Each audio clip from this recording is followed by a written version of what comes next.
Hi, good morning everyone. Our devotions and topic for today is from the book of John chapter 8 verse 31 to 32. The truth will set you free. So Jesus said to the Jews who had believed him, "If you hold to my teaching, you are really my disciples. Then you will know the truth, and the truth will set you free." So, ang pananampalataya ay hindi basta naniniwala ka lang. Merong patuloy na pagsunod sa aral ng Panginoong Jesucristo. At yung sasabi dito ng kung totoo nga bang tagasunod sila, yung mga Hudyo.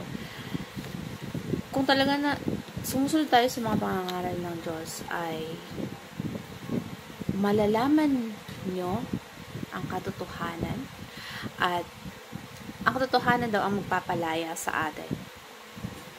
Yung true Christians is a follower.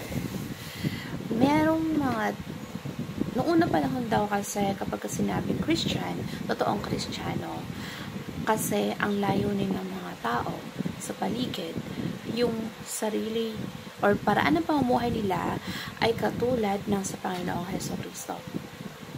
Kaya yung unang term daw na ginamit sa Acts ay ito yung ginagamit ng tao sa paligid nila.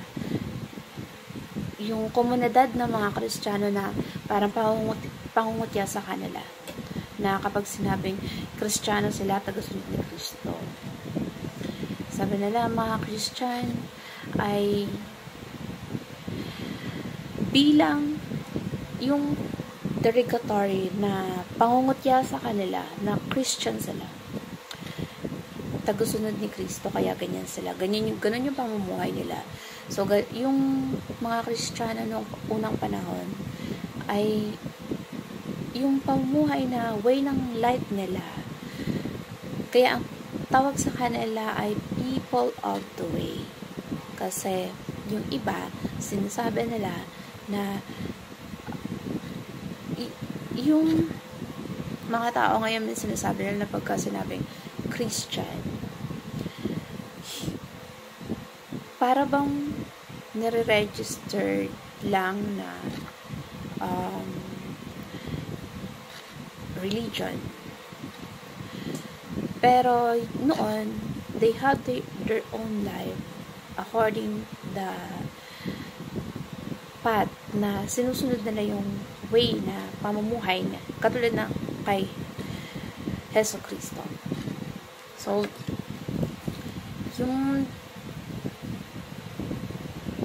ngayon parang ano na lang ang pag sinabing Christian, para siyang religion na lang na nintag lang.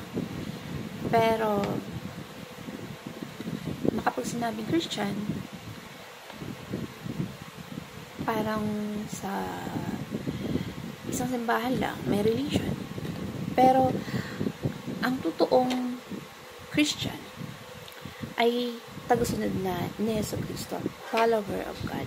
Ibig sabihin, kapag ka follower bilang Christian, totoong lumalakad sa katuruan at yung totoong tagasunod ni Jesus Christ. Kasi ang Kristiyano, hindi yan religion na pangalan lang ng isang simbahan.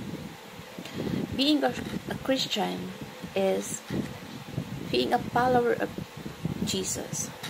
Kasi yung katotohanan ay nararanasan na ipinapamuhay natin.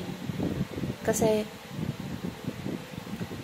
sabi nga ni Jesus Christ sa mga Hudyo, kung patuloy kayong susunod sa aral ko, totoo ngang tagasunod ko kayo. Ibig sabihin, yung pananampalataya natin, na kung naniniwala lang tayo, pero hindi natin pinapatotohanan, na hindi natin sinusunod yung mga aral ni Jesus Christ, ay hindi mo papatunayan na totoo talaga tayong tagusunod ni Jesus Christ. Kasi, kung meron lang tayong knowledge na naintindihan mo lang, pero hindi mo sinasabuhay, kulang yon. Kasi, kailangan pinapamuhay natin. Kung susunod tayo sa mga aral ng ating Panginoon, malalaman natin yung katotohanan. Dahil yung katotohanan yung magpapalaya sa atin. So, the truth gives us freedom. Yung katotohanan ay nagpapalaya sa atin. Kasi,